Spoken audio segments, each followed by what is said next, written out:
10x your service design offering with Smaply. Take 20% off any order with This Is HCD 20 off. Let's superpower you and your design team's potential. Sign up at smaply.app. Enjoy the episode from your friends at Smaply, helping support This Is HCD podcast.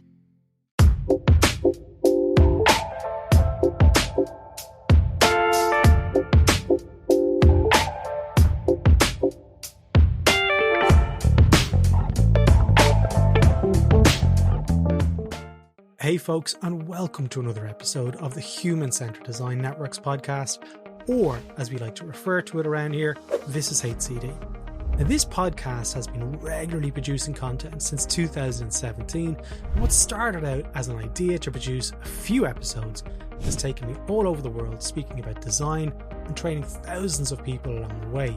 It's become my life's work, and I thank you, our wonderful listeners, for giving me that opportunity. And from right here at the beginning though, I always had plans to form a community around the content. And we did this for many years in person. Then with the pandemic, we moved them all online, and even though that was a lot of fun, we just weren't having the impact that we really wanted.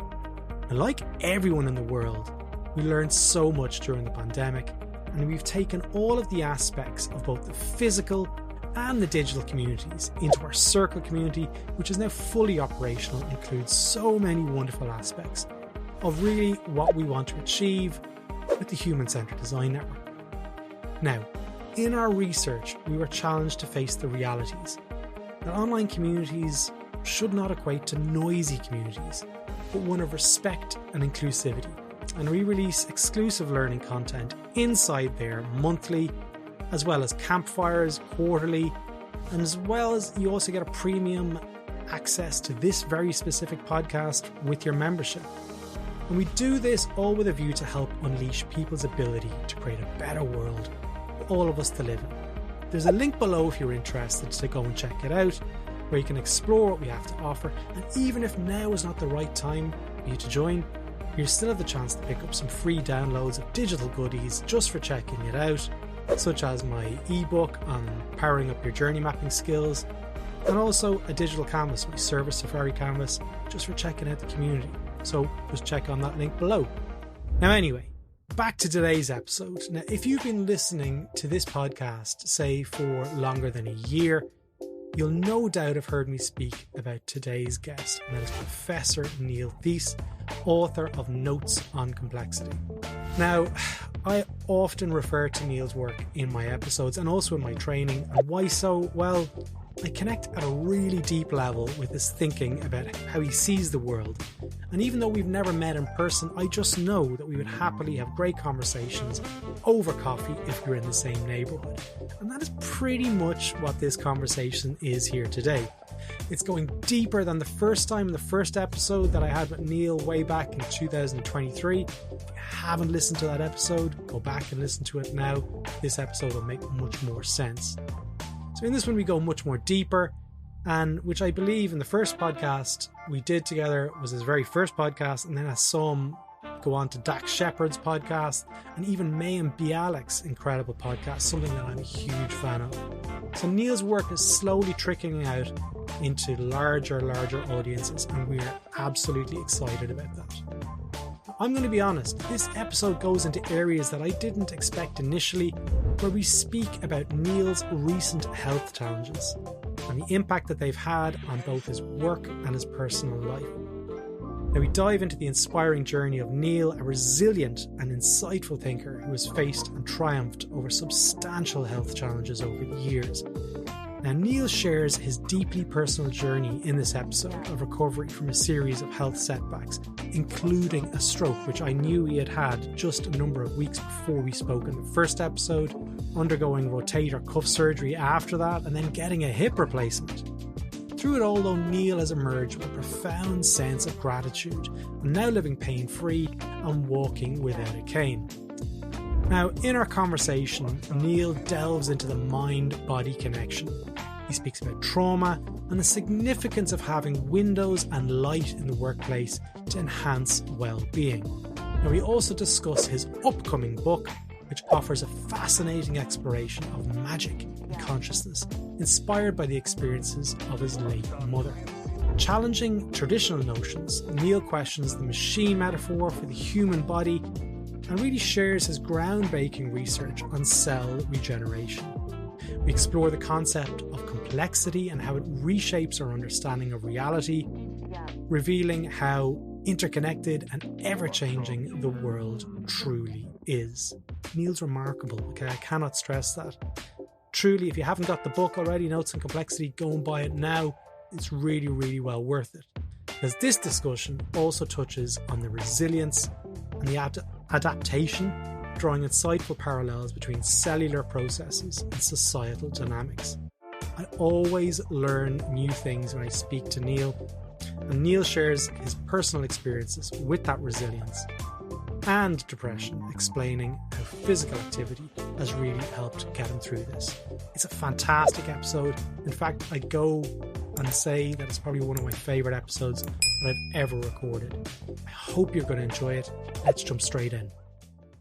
Well, so the last time we spoke, I was recovering from a stroke, right? That's right, I remember. 14 months ago. Then I tore 2 tendons in my rotator cuff. Then I had rotator cuff surgery. Then, recovering from the rotator cuff surgery, only able to roll onto my left side at night, I ground down the cartilage of my left hip.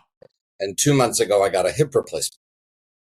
And yesterday, I was practically drunk and dancing and crying on the street because it was the first time I walked without a cane in 7 months. Really? And I had no idea how powerful an experience it was going to be. Wow. Almost as powerful as being pain-free 2 weeks after the operation for the first time in a year and a half. Whoa, that's serious. Yeah. So, and during that time, my book. Yeah, it came out all at the same time. So, could I have a boring middle ground for 8 minutes? And the last 3 weeks have been really hard because I've been back at work for the first time in 2 months. I wound up needing 6 months off last year. Yeah. And re-entry was hard. But I feel like yesterday I also turned a corner with that too. So I'm ready to work again. Yeah. So there's usually, if you look at Dr. John Sarno, Dr. John Sarno, the whole kind of mind-body connection. Okay. Oh, yeah. He was a professor in one of the universities in New York, actually. Mm-hmm. And he speaks about the impact in the body related to trauma, to a kind of suppressed trauma, and that's where it manifests ourselves in our bodies. So Van der Kolk as well is a big believer in the kind of the releasing of the trauma through our body. So you've been through an awful lot, the stroke and then all of this stuff. So it's been a tough 18 months to a year. Okay. You've had a lot going on. Well, you're kind of then there was sort of, I sort of crashed into a pretty bad depression. Shocking. In the fall. I thought it was the shoulder initially. But then realized, no, I'd been sort of, you may remember I was talking about my stroke as being one of the best things that ever happened to me, which in some ways it was. Yeah, but in other ways. But I was really holding at bay the horror, and everyone around me was sort of like, why aren't you more upset about this? You had strokes. Yeah. You had 2. Huge thing to happen. And I think I just needed, it was a pretty solid coping mechanism to be in denial a bit. But when it got safe to not be in denial, I wasn't. Yeah. And then I got misdiagnosed with prostate cancer for a few days. The day I started a Zen retreat. Then I had a really weird meditation experience where I was starting to hallucinate, which is fine. That can happen. But having had the strokes in the middle of the retreat, we're like, we need to get Neil to the emergency room to get cancer. See what's going on. Yeah. And then I came back from that to see the hip doctor, who said, you need a replacement. But I couldn't do the replacement for 6 months because I'd used up my time at work. Yeah. I had no leg strength because I hadn't walked or bicycled since the strokes. And so I had no reserve. And I needed my right shoulder to be able to support myself with a cane and a crutch when I got my left hip replaced. So January through May was just rebuilding everything and doing my work and just, and it's a mini miracle you're here speaking to me again then. Well, that's kind of why I was so difficult to reach. No, you weren't. I think we pushed it out. You said, oh, look, it's going to be better if we do this in the summer. Yeah. And I was like, yeah, no worries. Like, it was just like, let's have a follow-up, let's see how you're getting on. One, personally, I like chatting to you. And then two, I know people really enjoyed that episode. And also just to see where things are at with the book. It won an award. Did it win an award? I'm not surprised, but yeah, what award? Comes out next month, and it's going to have a big gold star on it. It's I won the Nautilus Book Award Gold Medal for Science and Cosmology. Wow. Head shake. Boom, boom, boom, boom, boom. Do you walk around the hospital now holding that gold, let me into this room? No. I came back to work and they had to move my office because we're over, we have no office space left. And, but they came up with a block of offices in a basement, 3 blocks away from the hospital, and no one would move to it because everyone thought it was a punishment. So they asked me when I came back, to move in because people would know it's not a punishment if I'm agreeing to go there. So, and it's not a punishment, but I have no windows. I've never not had windows. Yeah. But it's very quiet. How are you coping with that? Because the windows are so important. Like light is so important for just releasing your brain and pineal gland and yeah. We've spoken about this in the podcast before, being able to switch off and just look at clouds and just bring it back to work. It's very powerful. Right. And so I have a light box in my office. Works. They work. It helps. It helps. Yeah. To what extent was that part of becoming depressed? I don't think it was a major thing, but it didn't help. Did not help. So it's been, but on the upside, it became very clear post-stroke that I'm kind of done with being a hardcore researcher. I don't want to do this anymore. I've got a bunch of data for some solid papers that I want to push out, having done the work. I want to go out there. But that's just writing papers. And because how many papers do you have to write in a lifetime? Yeah, exactly. You've written a lot. Yeah. And I started working on the next book. Okay. Which is a solid Notes Uncomplicated, is it? Notes Uncomplicated. Yeah. No, Notes on Chaos. it's the story of. Are you recording? Are we already in recording? We're recording at the moment. We'll edit all this gobbly out and your personal stuff out. Because this might be fun to talk about. So this is the book I wanted to write. Yeah. And I was told I can't write until I write the complexity book. Oh, I think you mentioned this in the prelude the last time. By your mother. Yeah. Let me give that woman a call now. Like, I'm going to have her a call and tell her to reel her neck in.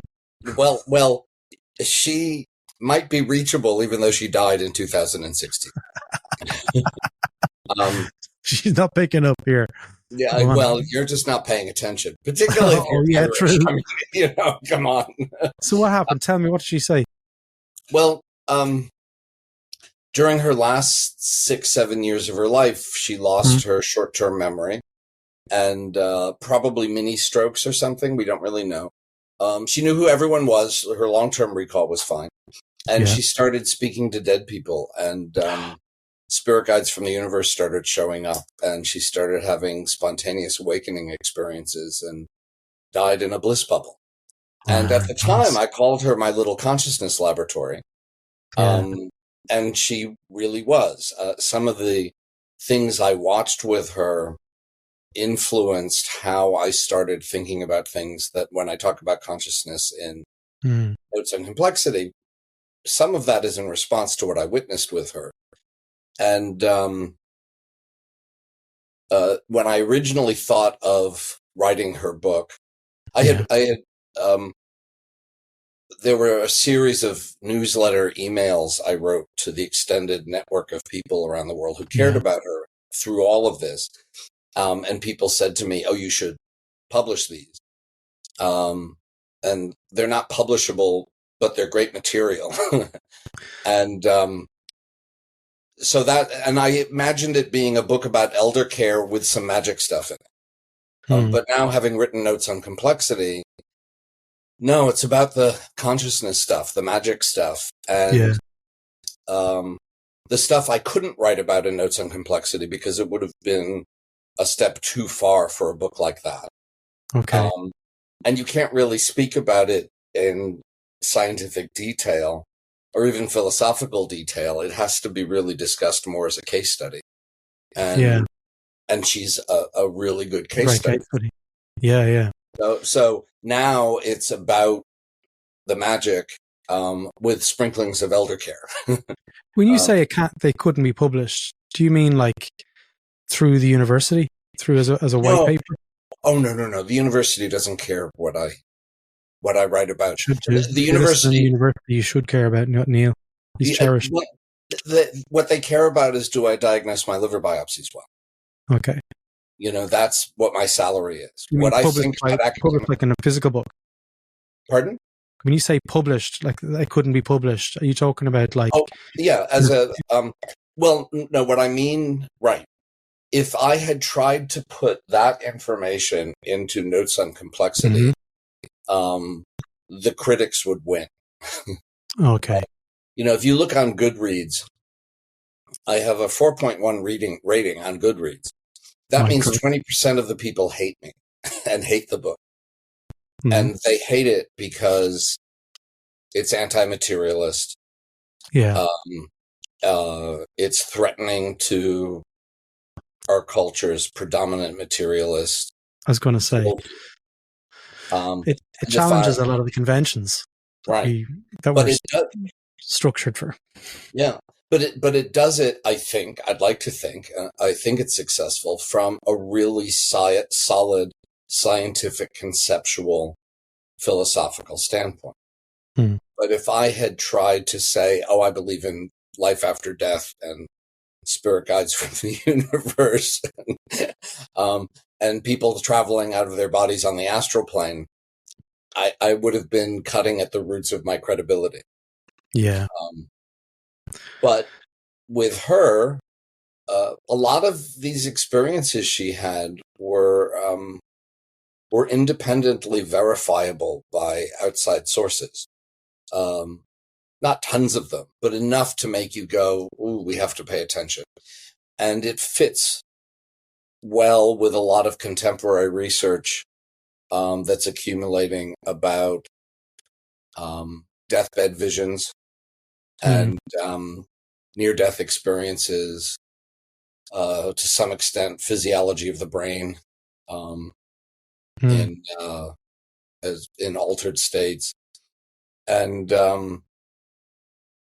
psi phenomena, whether people like them or not, they're demonstrable.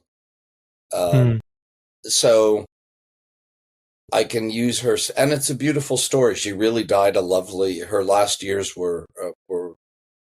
they weren't easy for us.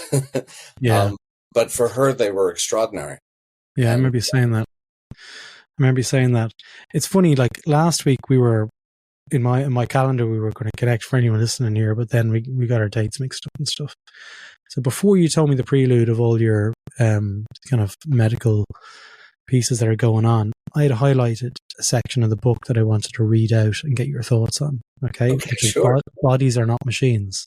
Yeah. Okay, so it seems really, really fitting from what you've spoken about me, and it's not like proof that I wasn't just making this up. This is my daughter's little photograph, which I use as a bookmark. So this is I want to get your kind of your perspective on this and tell us a little bit more and the impact that it's had on your life as well, because I believe there's some parallels happening here. Sure. So after the rise of the cell doctrine in the 17th century, the next fundamental shift in how Western science regarded the nature of the body came during the Industrial Revolution. The explosion in technological progress and understanding led to the rapid invention of machines that can convert energy into rapid mechanical substitutions for human effort. This development impressed on the popular imagination the idea that bodies are objects constructed like machines, or that machines could be more and more like bodies. To this day, machine remains the dominant metaphor for biology. Cells are called the building blocks, fit for stacking up into tissue or an organ. Tissue engineering is an entire field based on this metaphor, but cells are anything but inert, stackable bricks. The most successful efforts of creating living tissues, organs, for heart or liver transplants, for example, now involve taking a liver piece of tissue or even the whole organ, digesting all the cells away to leave only an underlying biomolecular scaffold, and then repopulating the original scaffold with new human or animal cells. The scaffold provides the right structures and molecule cues, the newly transplanted cells, so they can interact, gradually self-organizing into an emergent properties of the living physiology of the new organ. Either engineering needs a period or two. It's all right. Neither engineering was a long sentence. Neither engineering nor building is an accurate metaphor for this process. Rather, we are cultivating a healthy, complex ecosystem of cells within their molecular environments. And I went, wow, there's so much we can learn from that within design when we're trying to reshape organizations to become a lot more human-centered and how they're creating things. What's the back story to that prose there that I just read out? Probably doing stem cell biology, which is what led me to complexity theory in the first place. Number one, when you're actually before that, even my training as a pathologist. So, being a pathologist means, in my case, that I'm looking at pieces of tissue of humans under the microscope and looking for signs of disease, injury, recovery, etc. Yeah. Scar, inflammation, cell death, structures reorganizing and rebuilding themselves and eventually returning to normal when successful. And so I'm watching biological processes at the cellular level in great detail. And it's not like, there's a bridge collapse and a bunch of guys and machines come up to the bridge and start replastering things. Sure. It is not a mechanical rebuilding. Yeah. It's like watching a garden grow. And when you're looking at normal processes of aging and repair, it's like watching a garden through the seasons. Yeah. When you're looking at cancer and recovery from cancer, it's like looking at something where there's been an invasive species. Okay. And you watch it challenge the whole ecosystem, and then you successfully treat it or you don't. But sometimes you have to, the garden is over. So it forces you. It forced me out of one metaphor into another one, but then thinking in detail, how are cells actually doing this? I think the primary thing was that my group was amongst those groups that stumbled onto the idea that cells from one organ could repopulate another organ. Yeah. In my case, it started with showing, with guessing, educated guess, but a guess that cells from the bone marrow could move from the bone marrow into the liver and help restructure, regenerate liver tissue. And then, so in imagining this, the first, it was a very dramatic moment, actually. One of a peak experience. My collaborator in this stuff, Diane Krause at Yale, I had come to her. She was a bone marrow expert and I was a liver expert. And I came to her and I said, I have this crazy idea that cells from the bone marrow might go to the liver. Stem cells from the bone marrow might go to the liver and be stem cells for the liver. And she did, we had a lot in common and we liked each other. So she thought it was a crazy idea, but what the hell? I was on sabbatical there so we could spend time, and she gave me space in her lab. And we knew what techniques we had to develop to show this. And then we had to perform an experiment where we put male bone marrow into a female mouse. And so we could use the Y chromosome of the male cells to see where cells in the body of the mice came from. If they had a Y chromosome, they must have come from the bone marrow we had put into the female. Okay. And then we had a plan to the experiment. And I knew that on this particular Tuesday, we would have harvested, as we say in animal research. I don't do animal research anymore. It's not something I love doing, but I did some for a while.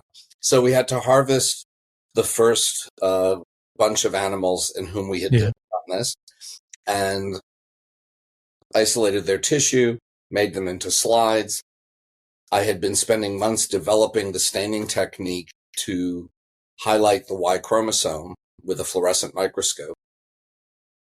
And I told everybody I knew that on Tuesday I'd find out whether we were right or not. And my friends sort of joked that I wouldn't have to call them because they would hear me screaming with excitement from New Haven back to New York. Yeah. And I finished the staining run. We looked, it was late afternoon in February. So it was dark early. We went into the fluorescent scope room, and I got kind of choked up thinking about it. And I put a slide under the microscope, and there were liver cells with Y chromosomes. And I said, I highlighted one for her and moved over. She sat down, and we're in the dark because it's fluorescent scope. The only light is on the slide. She goes, find another one. We looked around, we found a few, turned on the light, and we're like, oh, I guess that worked. And then we went off. I tried going to the gym. I was listening to Madonna's Ray of Light on the treadmill, and I just couldn't. So I thought, go distract yourself. Go be busy. See a movie. Yeah. And so I got online at the movie cinema on the way from the gym to my little bed sit in downtown New Haven, and I couldn't bear that either. So then I went to a small grocery store, and I got a box of one of my favorite cereals from when I was a kid, Cocoa Krispies, and a carton of milk. And I went to my bed sit, and I sat on the floor and ate my way through the box. Because I saw something, I had seen something that at that point I had, as far as we could tell, no one else had ever seen this. And when I tried to think of what it meant, Einstein was my hero growing up. He has long ceased to be my hero, but growing up, I learned how to do thought experiments, reading about him doing thought experiments. And I thought, what would Einstein do? Well, he would sit down and imagine the way he had imagined saddling up on a beam of light to see what it would be like traveling along with a beam of light. I thought, let me hop onto a cell coming from the bone marrow and going to the liver. What has to happen? What would I see? What would they see? And it wasn't mechanical. A cell had to move and shift and change shape and then enter and then interact in a complex biological way as it shed its own bone marrow proteins to become a liver protein-laden structure. And in fact, the only thing that had gone, the only thing that identified this cell as a cell was the Y chromosome, the genome. everything else about the cell had completely changed. So when I said it's the same cell, what did I mean by that? The organization of proteins around it as dictated by the genome that started in the bone marrow. And so things just ceased to be solid. Yeah. And the best... Sorry, Neil, go on. But just on that point, so the protein, has found its new home. It's been reshaped effectively. What can we draw from that? I don't want to say conclusion, but like, how does this manifest itself into new findings? Well, so the theme of the whole complexity book, this was the first glimmer I got, that this idea that things only look like things from a certain point of view. Yeah. From another point of view, they are purely phenomena. Yeah. With no thingness about them. This was my first glimpse of that. Yeah. And, when you have a good research finding or research idea, you sort of can tell, it's got this kind of scope. It's going to make an impact in this kind of way. And it's usually very limited. It's like, okay, we've incrementally moved forward with a new little thing here. And I've had lots of those. This was the first time I ever had a finding where it was like dominoes cascading in lines out to the horizon all around me. It was a very visceral experience. And I had no idea what the possible implications of this were. Absolutely. One of the implications is everything that's in Notes on Complexity. It came from that moment. And the core idea of complementarity, that things only appear to be things from one perspective or at one level of scale, but that thingness disappears into pure phenomena. Yeah. And that the idea that the entire universe is in fact like that. It all came from that moment. From that moment. I remember when we were speaking the last time, we were talking about the 4 principles that are contained within the book. And I couldn't help but look at, the trajectory of the book from a distance. And I could see complexity at play where you ended up in certain other podcasts and other kind of dimensions of things. And I was just like sitting back and going, this is just crazy. It's so trippy based on our conversations of where things were at. So you must have had, this is from my perspective. A little yeah, you were like, you were like a drunk into things, but like, I feel like it's out there and I get postcards back. Guess where I was today?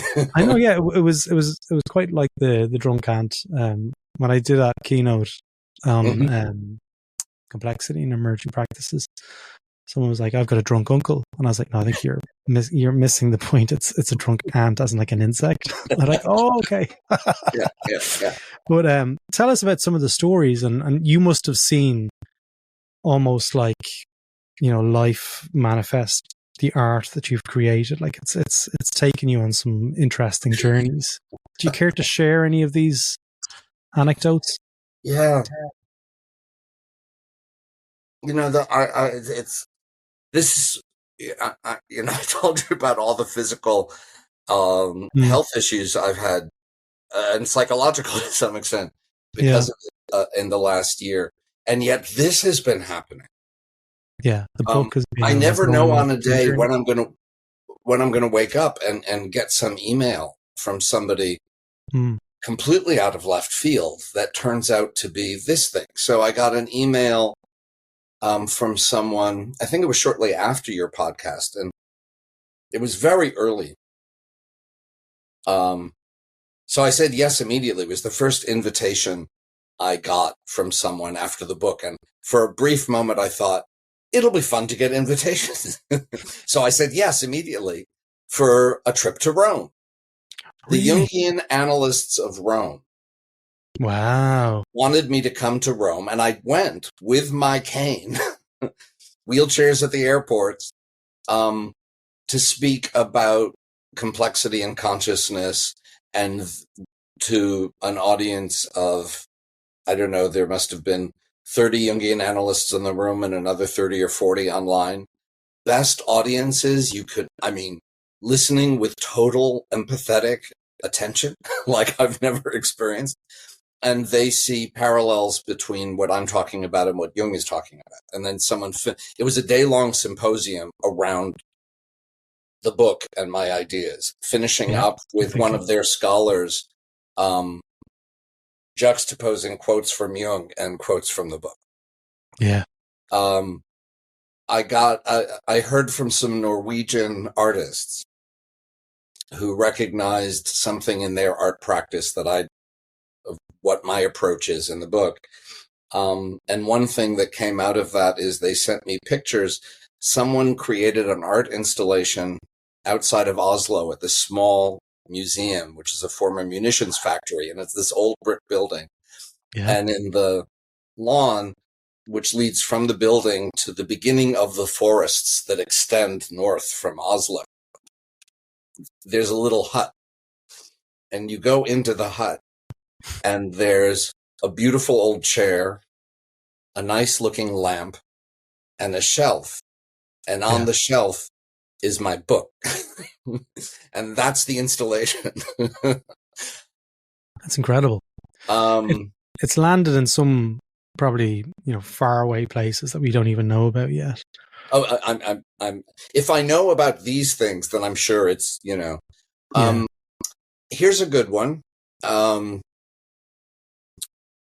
I got a note from someone local who's a big thinker in psychedelics in America, who thinks of it from a business and economics model, how to increase its penetration and utility in our culture and stuff like this. And it turns out, so it was inviting me to a book club where they were going to read my book. Mm-hmm. The book club is a lot of high-level players in psychedelics world.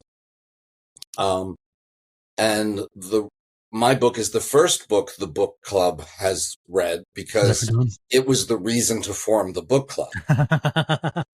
And this guy knows about the book because his therapist told him he should look at this book. And his therapist happens to be the husband of my editor and publisher. Wow. That publisher. So now I'm in psychedelics world, and people, I'm with one of those people we just met yesterday. She's a design person. Yeah. Tracy. What's Tracy's last name? Tracy. Sounds like a cool person. She's a designer. Tracy in New York. Tracy DeLuca. She's actually, cool. I think, in California, but about to move to Austin, Texas. And she and Cassie Veaton, who's a woman I know from the Institute of Noetic Science from years ago, who's now writing a book on imagination and it does integrative medicine stuff in San Diego.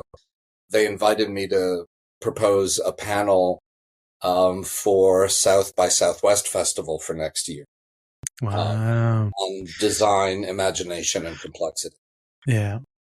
I'm just thinking about that whole story of the tissue and the protein. I want to see if is there a connection between resilience at the cellular level and what we can derive of that at a societal level, like when we're forming, reshaping, should I say, communities? Because I think we're at a point in time where things are radically changing. Like today's the 4th of July. We know lots going on in America, but in the UK, the election is happening today.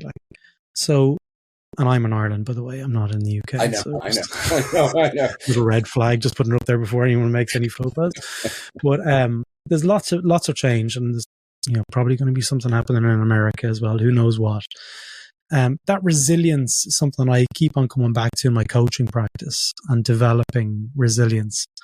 And based on your work and your extensive work in this field, how do you see resilience, and what learnings can you take from your understandings and that anecdote of the protein being transferred into the liver? What can we learn from that in deriving and cultivating more resilient communities? This is actually, that question to some extent is why I wrote the afterword for the book. And in fact, it's kind of the last 5 paragraphs or so of the book are exactly that question. One of the things about, so first off, you know, a cell being a cell, and yet it's given up everything about itself, but some tiny core thing, in becoming a different cell. Yeah, that the notion of the self, if we hang on to our notion of self too rigidly, then we're there's no resiliency. You can't grip things too tightly. But one of the things that happened when I was writing the book, when I was coming down the home stretch, it was nearly finished, and my husband Mark and I were out with a little group of people, one of whom was a young friend, and we'd all been drinking a little bit, and he was a little disinhibited.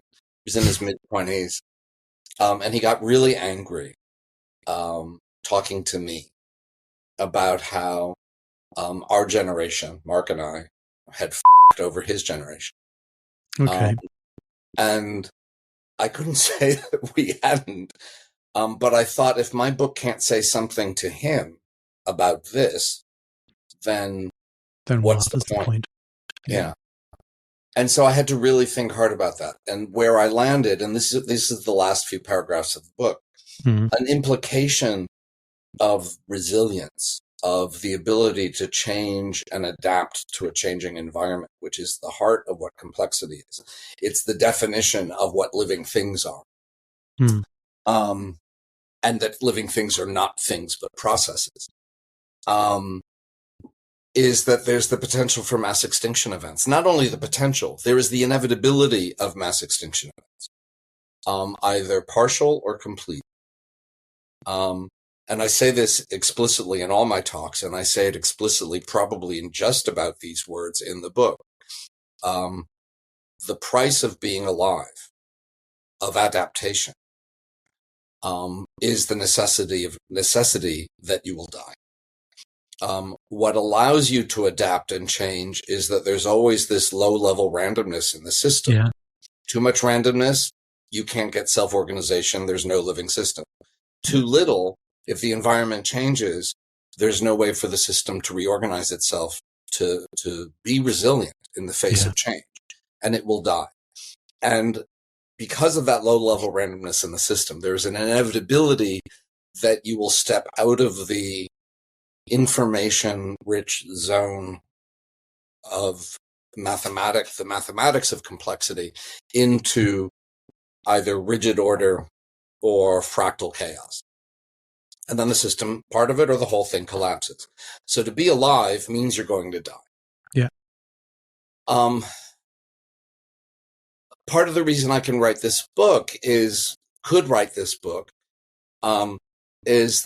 I have an intimate relationship with 2 very big mass extinction events.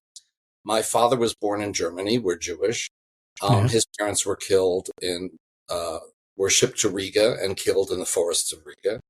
I grew up as a child of Holocaust survivors in a community of Holocaust survivors. Yeah. And then I came of age as a gay man in New York City at the height of the AIDS epidemic. Yeah. And what I learned about resilience is that you can try to mitigate a mass extinction event. You can maybe forestall a mass extinction event. But inevitably, we will all experience our own mass extinction events individually, if not on a social level, or even an ecological scale. And I saw survivors of the Holocaust who lived joyfully and generously and happily. And I saw those who lived burdened and in continual pain, and never got past that. And I had friends who were on their deathbeds dying in anger and fear and regret. And I had friends who on their deathbeds were joyful and compassionate to everyone, more worried about what was happening to the people around the deathbed than their own fate, lying there being the person who was about to die. What's the difference between those? Those who could live in a resilient way that allowed them the scope for compassion, contentment, were people who understood that everything changes. And they understood it, they felt it in their bones. This wasn't an idea or a concept. And we have ways that are well established to cultivate that kind of awareness. Nothing about my book is useful if people just keep it as ideas. Yeah. It's a pointer for how to experience the world in a different way. Yeah. One of my children asked me a little bit more around, indirectly, like they didn't know the term, consciousness. And they're at that point where they're trying to understand more of their own kind of sense of being. How do you describe consciousness if you're out at a dinner party? Because at some level we're all conscious, and we're all here. If we're at a dinner party, we're most likely alive, although some dinner parties I've been to are questionable. It's either a question or you wish you were dead. Anyone listening that I've been at a dinner party, I am not speaking to you. But I'm suddenly having images of I'm just blowing up my social circle. Dead.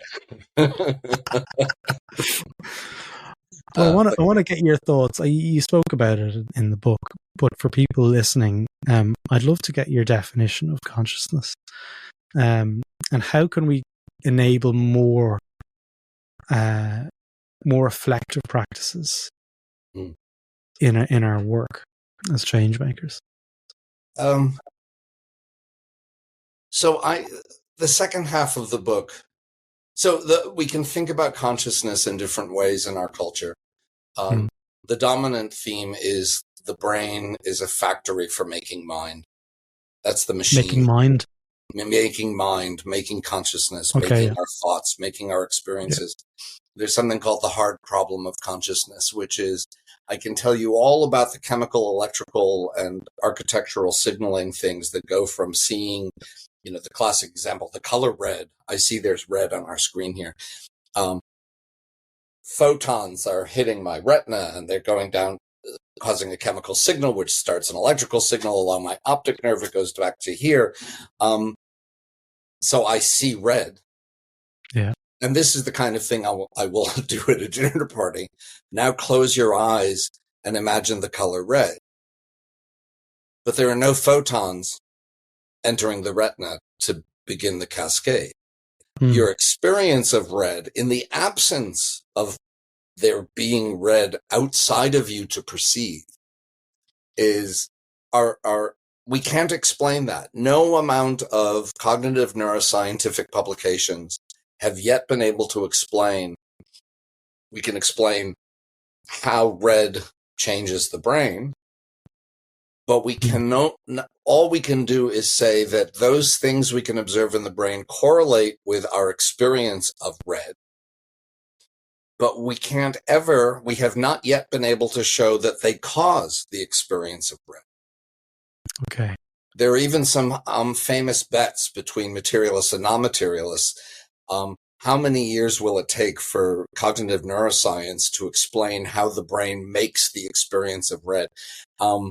And the non-materialist can't ever collect the bet because the materialist says, give us another 5 years, give us another 10 years.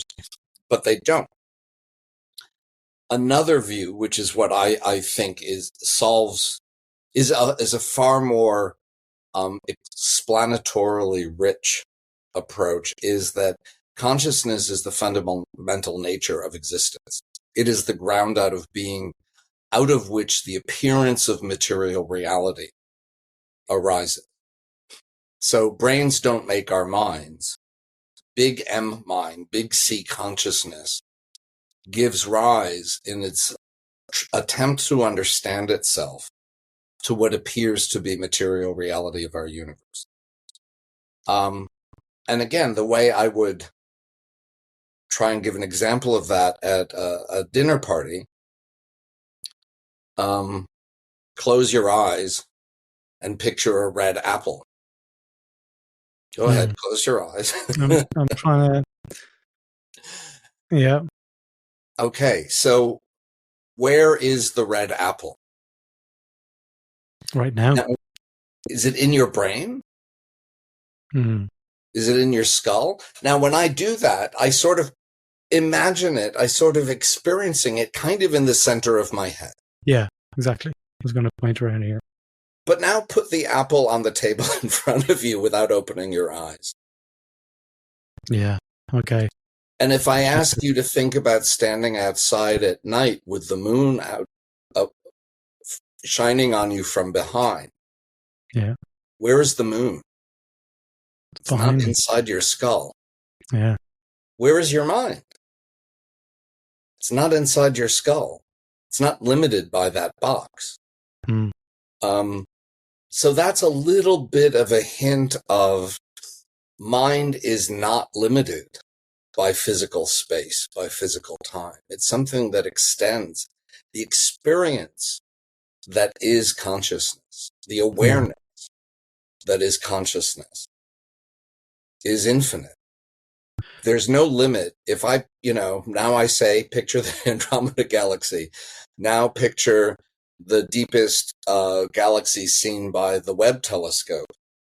It just keeps getting bigger and bigger. There's no limit. That's consciousness. What's the connection between, and this is most likely a silly question, the mental health kind of condition that many of us have mental health problems, okay, like the majority, consciousness and mental health issues, and being able to, what is the connection between the two of them? Is it a sense of, really trying to rethink what we think about consciousness? Is there a connection between the two? Well, of course, because I'm saying that everything's consciousness, so there's a connection between consciousness and everything. So, a useless thing is, yes, of course there is. For me personally, I have a long history of depression. Yeah. Same as me myself, by the way. Yeah. I've been successfully on antidepressants many times in my life. I needed to be, I just am weaning myself off actually from my latest bout. I'd gone 10 years being okay. And I think partly what helped me be okay during those 10 years, maybe part of it is just wisdom of age. I'm getting older. But part of it is how thinking about complexity and how it interfaced with my Jewish and Zen Buddhist spiritual practices and shamanic practices made me more resilient in the face of challenges. Yeah. So I didn't become depressed. But this year really knocked me for a loop. I don't know if it's in the part of what we talked about before that you'll use for the show, but I had a couple of strokes a year and a half ago. Yeah. And that was during which the book was happening. And finally it caught up with me. I did really well for the first 6 months and then not so well. Yeah. But what's different now is that when I experience being depressed, I experience it like that red apple in my consciousness or the moon over my shoulder. I can recognize the physiological stuff. I can recognize the brooding. I can recognize the obsessive despair, the fatigue, the fear. But it's within my field of awareness, and I remain aware of my field of awareness that tells me, oh, this is just another apple. And I know what helps me for that. So for me, one is being on an antidepressant. I know which ones are helpful to me. Yeah. Number two, I know physical exercise is really important for me when I get into those states. And given the limitations I had physically, because I then Yeah. broke the shoulder, and then how to exercise in the middle of that. But a big piece of coming out of the depression was I had to get myself ready for my hip replacement in May, and I had from December, which was the depression really hit in November. I had till May to re-strengthen my legs because I'd lost basically all my leg strength in not walking or bicycling after the strokes for about 10 months. And I had to heal my torn shoulder so I could support my left hip with a crutch. Absolutely. And so I was in physical therapy so intensely. And the endorphins, as well as the emotional experience of I'm rebuilding myself and I'm engaged in it, and it's purposeful and it's positive because physical exercise, you do it, your body changes because your body's not a machine. Yeah, absolutely. To quote yourself. And you discover its resilience. And I think for me, depression has always been this feeling of, I have no resilience. It's always going to be like this. I can't change. And now even when I'm depressed, it's happened enough times that I'm like, oh, you're resilient. I'd like to not have to be resilient. This year was like, I was really resilient all year. I'd like some period, some time. So there's that personal aspect of having spent my adult life cultivating a sense of my mind, of my conscious awareness as being this open field. Yeah. Out of which my experiences arise and into which they disappear. The classic Zen thing about, a thought comes into your head, you should treat it like a cloud passing by. Absolutely. Or a leaf in a river. Yeah. Or my favorite is you're sitting on your porch having a cup of tea and a neighbor walks by. You can say good morning without having to invite them in for a cup of tea. Yeah. Absolutely. Yeah. Hi, have a good day. I think that there are broader ways, what is mental illness as, I think the brain obviously has a role in mind. And, but I think what it does is it's transforming the big C consciousness that is the fundamental reality into a mind that we as humans can experience, or if you're a bee, or reflect on. Yeah. Or reflect on. Like that consciousness is based on what we use that consciousness for to see reality. I find that that reflective practice is really, really powerful. With my own depression, like when I see that. Yeah. That's kind of the question, I guess. I'm reframing my question. Some people have got, maybe I'm wrong, but like high levels of consciousness, and they're able to really think. Like you sound like you're really in touch with exploring radical ways of thinking. I've spent a lifetime You spent your life doing it. I mean, and what are we here for? I know those big questions. I look at some other people walking down the street, and they look, and I know you can't judge a book by its cover. I'm jealous of that kind of lack of expansiveness that sometimes I find my own brain going to, and I can't imagine what it's like for yourself. So that consciousness question is really kind of coming from that place. Yeah. Yeah.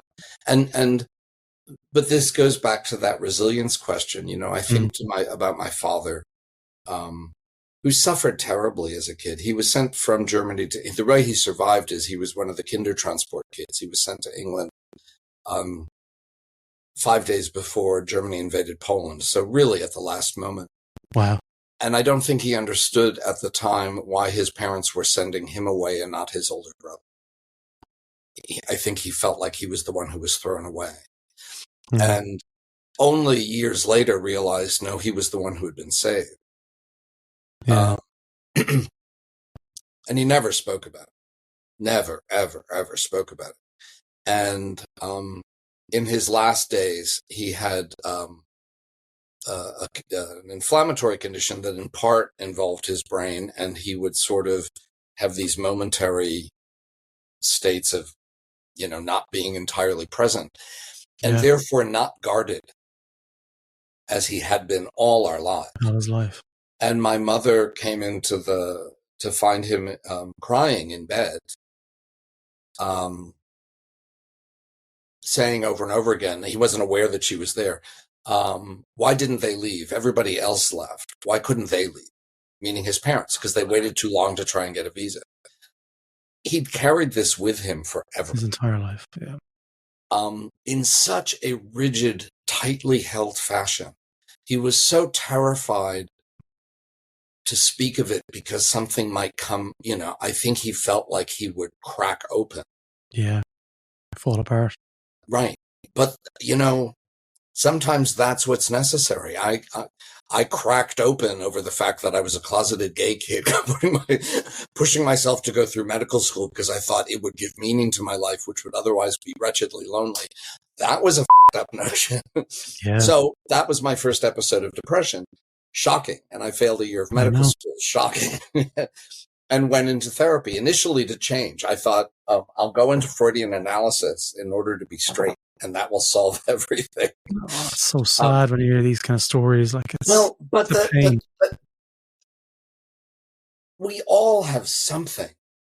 Yeah. I'm not sad because I think, wow, I had way more strength than I imagined I did. Yeah. To go in the middle of medical school, for Christ's sakes. I was in analysis 4 times a week on a couch on the Upper East Side of Manhattan, and I lived 100 blocks north on the other side. But the resilience you would have had to show at that point was almost, it's within you. That's kind of. But that's our birthright. It's within all of us. What's in us is that open field of awareness out of which everything arises. Yeah. And my father held himself so tightly out of so much pain and so much fear that, people, I had a conversation with my Zen teacher about this. I said, people are always talking about enlightenment as a bliss state, but why does it have to be a bliss state? And she goes, it's not always a bliss state. Sometimes it's terrifying.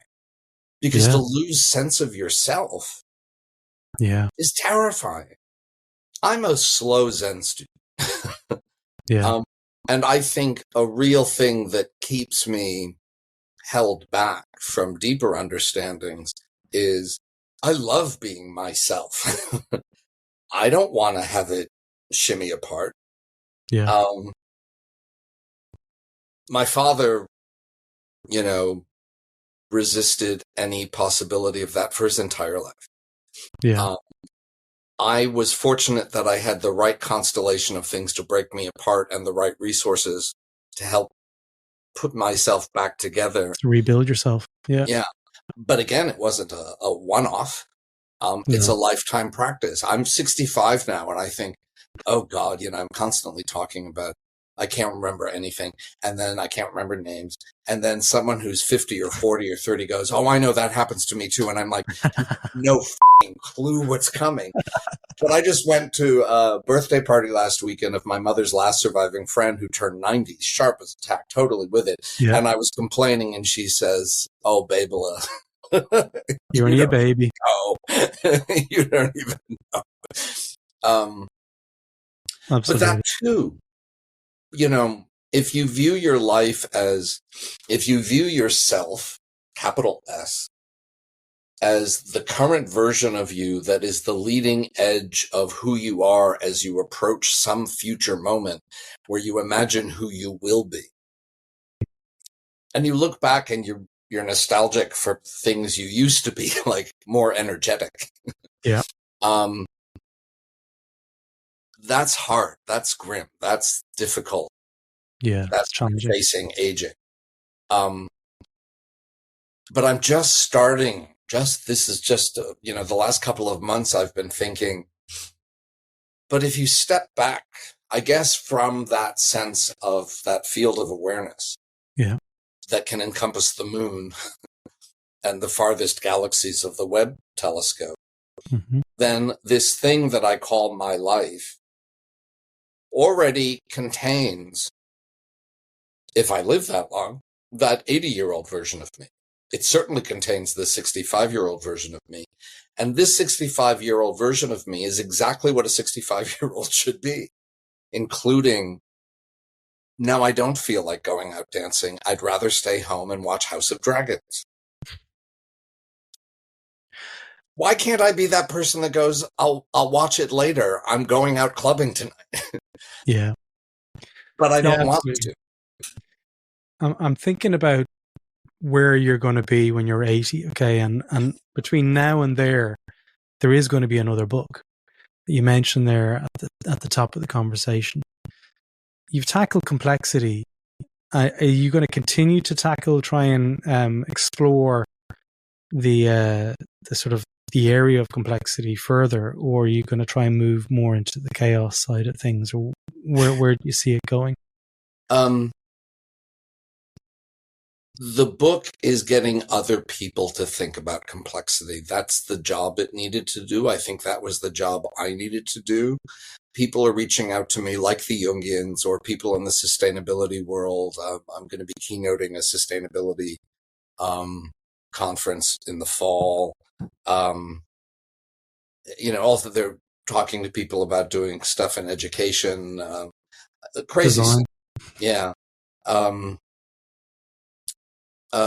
So that's happening. I don't have to push it. The books, the ideas are out there walking about. And if I can be helpful to other people in figuring out how to use it, to design their worlds, their feelings, that's sufficient. The next book is this one about my mom, and that's really about exploring, well, if I truly mean what I say, that consciousness is the fundamental ground of being. And my mother, as she was diminishing, as her mind became incredibly more expansive in her last years, as her short-term memory disappeared, and was directly perceiving the true nature of reality. I mean, there were things that came out of her mouth that are like from Dogen, the guy who brought Zen from China to Japan 800 years ago, and she's saying things from her own experience. There are things Dogen wrote, for Christ's sake. Then it's not complexity helped bring me to understand how those insights and my scientific practices are not separate and not contradictory and are not at war with each other. So now that I'm relaxed about that, what can I say about the nature of mind, the nature of consciousness, the nature of death? And then the book after that, which I didn't think there was, actually, writing my complexity book was so painful. I vowed never to write another book. But it turns out I can't stop thinking about it. Those experiences of living through the AIDS crisis, and how my husband and I, having survived all that, and we lost like 70 to 80 people who we knew well enough to either deeply love, or at least if you saw them on the street, you'd want to go have a cup of coffee with them. Wow. Right. That's incredible. We are grateful that this was our time. So why? Why would we be grateful? And because I think it taught us some really deep things. And I think that's worth a book. And it's really easily sum-upable. But I think how you learn it through these experiences is the interesting story. Perhaps, maybe it'll be boring, but number one, everybody dies. Why are we surprised by this? We all know it. But to actually experience it vividly, why is it shocking? And if you then open up to the fact that, in fact, everybody dies, and really connect with it, how do you live without regrets? By showing up. And you don't have to know what to do. You just have to show up and be willing to find out what to do. And there may be nothing to do. Yeah. But what we eventually learned is, everything comes to an end. There's sorrow and grief everywhere. But if you show up for it, it somehow is okay. Yeah. So that's something that may be another book. Yeah, you've definitely got more than one book in you, Neil. I think everyone listening to this knows that for sure. Like, you know, you're a deeply interesting person to speak to. I'm sorry to hear like you've had so many health issues since we've last spoken, but it sounds like you've got them all out of the way at once. So the only way is up now, as the famous 1980s song. Oh, I Yaz. can hear my mother spitting. That's what Jewish mothers do to ward off the evil eye. Baby. I don't know if you remember Yaz. Of course. But yeah, it was, as always, it's brilliant to speak to. And I have literally carried the book and told everyone that, I mean, I just had a call before this with one of my collaborators, and I was telling him I was speaking with you again, and he was like, "Oh, you told me to buy that book about 18 months ago." I'm still on my to do and to read books. Anyone out there who's even thinking about buying a book, Notes and Complexity is still probably one of the finest examples of what I see as the future of design, and something that we all need to get our heads around. Because no, it is, Neil. Like, I mean it. Like, I was training in Amsterdam 6 weeks ago with one of the Middle Eastern governments, and I was explaining to them about why this is so important. And it articulates it really well. What before was seemingly an academic and out of my reach, academically, you've distilled it really nicely. Thank you. And another hat tip to you. I gave a hat tip to you 14 months ago, and it's brilliant to have you back on the show. You are always welcome whenever you want, even if you just want to have a podcast talking about, like, you know, I don't know what's going on in New York, or you're always welcome back in this podcast, because I know our listeners absolutely love hearing. I want to get to Ireland and take you up on the tour. You nearly made it to the Dalkey Book Festival, I think it was last summer, and I was like, "Oh, this would be so cool." Yeah, no, they didn't. Somehow that didn't. I didn't get on their radar, but please, absolutely. My car, if Dalkey Book Festival are listening to this podcast, I'm going to try and tag them on LinkedIn. My car is literally, it picks people up at the airport every couple of months and bring them around, and I show them Dublin. Like, you know, I did it on Sunday. Friends from Australia were over playing in the Gaiety Theatre, and we had lots of fun driving around the city. So we'll do it again someday, and I've no doubt in the near future we'll get to hang out like in person. But again, Neil, one thing, is there anywhere that people can go and sign up for your newsletter, or anywhere where they can find out about upcoming releases? I know Nicole Dewey is the name that comes to my mind from she's at my publisher. You know, I'm just so bad at this stuff. Basically, I post everything on Instagram and Facebook and LinkedIn. Okay. And so if there's anything happening, it's there. And oddly, you know, LinkedIn is something, I'm a pathologist. It's just not very useful to me. I'm not looking for job networking. But LinkedIn is where I've made some extraordinary connections. So yeah, I'm just kind of out there flapping in the breeze. And absolutely. I'm going to put a link to the Mayim Bialik podcast episode, which I watched. I mean, who knew when I was watching Blossom in the early 90s that they were going to turn out to be a PhD? Are they more of like a professor at this stage? I don't know. No, she's got the mind of a professor, but she does the podcasts. Her life is sort of about helping people understand how to it's called Mayim Bialik's Breakdown, in part because I think she had a breakdown at some point. We all do, as we talked about. But I think she sees her life work outside of her performing, which she still does. She's seriously smart. She's seriously smart, and she wants to help people understand complex and complicated things that they might think are too complex and complicated for themselves, in ways that they can help themselves. Yeah, that's why I love her podcast. She and her boyfriend, Jonathan Cohen, do this, and they're just really an embodiment of compassion. And they're so smart. We had such fun together. I mean, did you get to go in person, or was it online? No, this was online. The only one that I did in person. As well, didn't you? Pardon? You did Dax Shepard's Dax podcast? Shepard, Armchair Expert. So they require you to do that. In person? In person, because the attic studio in the garage behind his home is its own personality as part of the podcast. And I just had the strokes 2 months before. Oh, really? Yeah. Was that close? Oh, yeah. And if you remember, I mean, you did a nice job of editing, but there were moments back then where I just would stop speaking because the wind would go out of my sails. That's right. I had no idea. It was pretty close to the strokes when we spoke. And so I had to go to LA.